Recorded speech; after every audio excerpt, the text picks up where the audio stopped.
magandang buhay, mabuting tao. Ang pagiging mapanagutan ay ang mataas na antas ng kamalayan at kahandaang tanggapin ang lahat ng bunga o kahihinatnan ng sariling pasya, kilos at salita. Hindi lamang ito basta paggawa ng tungkulin, kundi ang bukas loob na pag-aangkin sa resulta ng iyong ginawa, maging ito man ay magbunga ng tagumpay o pagkakamali nang walang isinisising iba. Dahil sa isip at kilos loob, kayang maunawaan ng tao ang tama at mali at may kakayahang pumili ng malaya. Ang bawat kilos na ginawa ng may kaalaman at kalayaan ay otomatikong may katapat na pananagutan. Dahil dito, inaasahan na tayo ay makabubuo at makagagawa ng isang mabuti at matalinong posisyon sa kabila ng iba't ibang isyu na umiiral sa ating lipunan. Sa talakayan natin ay bibigyang pansin natin ang nararapat na maging posisyon upang maging gabay para igalang at irespeto ang sariling dignidad at sexualidad tungo sa pag-unawa sa sariling pagpapahalaga bilang gabay sa pagpaplano sa buhay at pagiging mapanagutan sa pamamagitan ng pagbubuo ng tamang pananaw sa ibayang paghahanda sa bukasyong pagpapamilya. Ayon sa iba't ibang paniniwala at kaisipan, ang tao ay nilikha na hindi para mabuhay ng nag-iisa, kundi para magkaroon ng katuwang sa buhay upang magkasamang lumago at mag-aruga ng bagong henerasyon.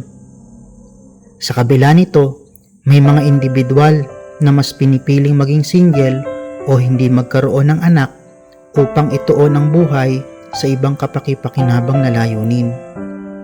Ngunit sa paghahanda para sa iyong kinabukasan tungo sa bukasyon ng pagpapamilya, napakahalaga na maunawaan ang layunin at halaga ng sexualidad ng tao. Ang sexualidad ay kaugnay ng pagiging ganap na babae o lalaki ng isang tao. Bagaman nalalaman ng kasarian ng tao mula pa pagsilang, malaya ang kanyang pagtanggap sa kanyang katauhan tungo sa kanyang kaganapan kaisa ang Diyos. Isa sa mga napapanahong isyu tungkol dito ay ang premarital sex. Ano ba ang premarital sex? Ito ay gawain na pakikipagtalik ng isang babae at lalaki nang wala pa sa wastong edad o nasa edad na subalit hindi pa kasal.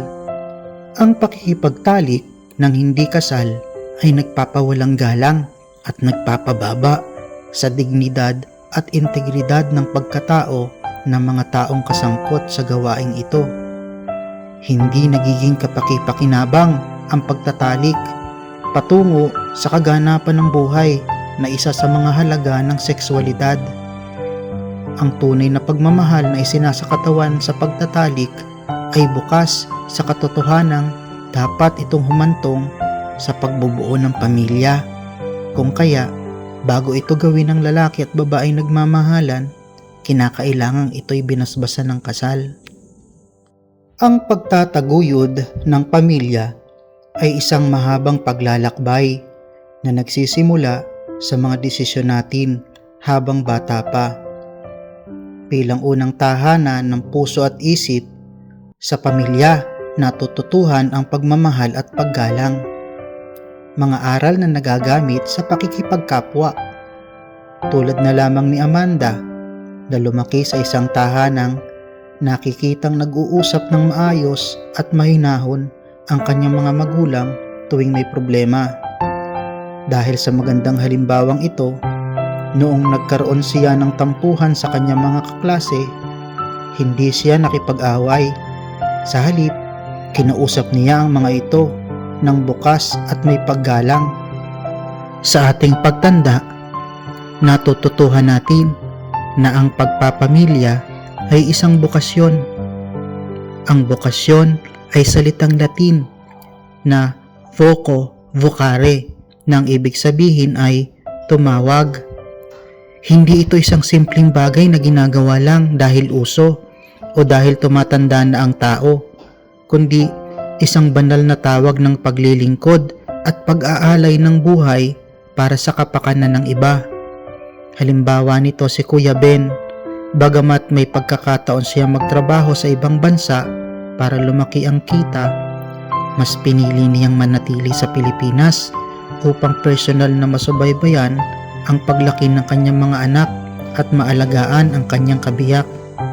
Pag ang isang kabataan ay natutong maging responsable at disiplinado sa kanyang sarili, ngayon pa lamang nagiging mas handa siya na pangalagaan ang kanyang sarili at maging isang mabuting magulang sa hinaharap. Tulad ni Dominic na nasa grade 10 pa lamang ay marunong nang magtipid ng kanyang allowance at mag-control sa mga luho. Dahil sa disiplinang ito, hindi siya nahihirapang mag-ipon para sa kanyang kinabukasan at hindi rin siya madaling matukso sa mga maling gawain ng barkada. Ang paghahanda sa pagpapamilya ay isang seryoso at vertical na proseso na nag-uumpisa sa maagang yugto ng buhay. Sa yugto ng pagiging teenager, maraming pagbabago ang nagaganap sa katawan at emosyon.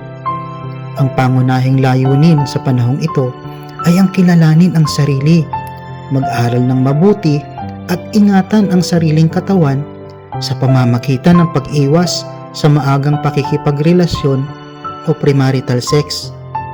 Sa makabagong panahon, ang mga kabataan ay exposed sa mabilis na pagbabago ng lipunan, impluwensya ng social media at tinatawag na hook-up culture o mga mababaw na ugnayan. Sa yugtong ito, ang ibayong paghahanda ay nakatuon sa paglinang ng kalinisan o chastity at pagtataguyod ng personal na hangganan o boundaries, ang pagsasanay sa delayed gratification o ang pagpapaliban sa panandaliang pagnanasa para sa mas mataas na layunin ay nagpapatibay sa karakter ng kabataan upang hindi magpadala sa pressure ng lipunan. Pagdating naman sa early adulthood, ito ang panahon upang matutong tumayo sa sariling mga paa. Dito pumapasok ang pagsasanay sa emosyonal na kakayahan, pagbuo ng financial literacy at pagpapalawak ng kasanayan sa buhay. Ang isang taong may sapat na paghahanda ay marunong humawak ng stress, may kakayahang makipag-usap ng may paggalang sa gitna ng tunggalian at may kakayahang tumayo sa sariling mga paa bago pumasok sa responsibilidad ng pagiging magulang. Sa huling yugto, bago magpakasal, kinakailangang suriin at kilalanin ng mabuti ng magkasintahan ang isa't isa. Hindi sapat na sinasabi mo lamang na mahal mo ang isang tao. Kailangang siguraduhin na pareho kayo ng paniniwala at handa sa mga responsibilidad ng pagpapamilya. Kaya napakahalaga ng malalim na ugnayan ng bawat isa. Tinitimbang dito ang pagkakapareho ng mga moral na pagpapahalaga, pananampalataya at ang kakayahang magpatupad ng responsableng pagpaplano ng pamilya. Kaya napakahalaga ng pagtanggap sa bawat isa. Ang sexualidad ay kaloob sa atin ng Diyos. Ito ay mabuti at magdadala sa bawat isa sa atin sa layuning makamit at madama ang tunay na pagmamahal na siya namang dahilan kung bakit tayo nilalang ng Diyos. Tandaan na sa paggamit ng ating sexualidad, marapat lamang na alam natin ang tunay na layunin at tunguhin ito na hindi lamang ito para sa pansariling kasiyahan o para sa makamundong pagnanasa. Ang paggamit ng sexualidad sa pagpapakita ng pagmamahal ay mabuti, ngunit dapat itong isagawa sa tamang panahon. Ang mga sexual na pakultad o kakayahan ng tao ay tumutukoy sa dalawang layuning maaari lamang gawin ng isang babae at lalaki na pinagbuklod ng kasal. Ito ay tumutugon sa layuning magkaroon ng anak o procreative at mapag-isa o unitive. Anumang layuning taliwas sa dalawang nabanggit ay magdadala sa atin sa katotohanang mali ang ating kilos sa paggamit ng ating sexualidad. Makikita natin na ang isang masaya at matatag na pamilya ay hindi nakukuha sa tsamba o swerte lamang. Ito ay pinaghahandaan ng matagal sa pamamagitan ng pag-aaral, pagdidisiplina sa sarili at pagiging responsable habang bata pa. Napakahalagang alalahanin na ang pagiging responsable sa sarili at sa katawan mo ngayon ay ang pinakamagandang regalo na maibibigay mo sa iyong magiging asawa at magiging mga anak balang araw. Masayang nakapagtabos ng kolehiyo, may matatag na hanap buhay at nakabuo ng maayos na pamilya na may banal na takot sa Diyos. Ikaw, papaano mo pinaghahandaan ang kinabukasan mo?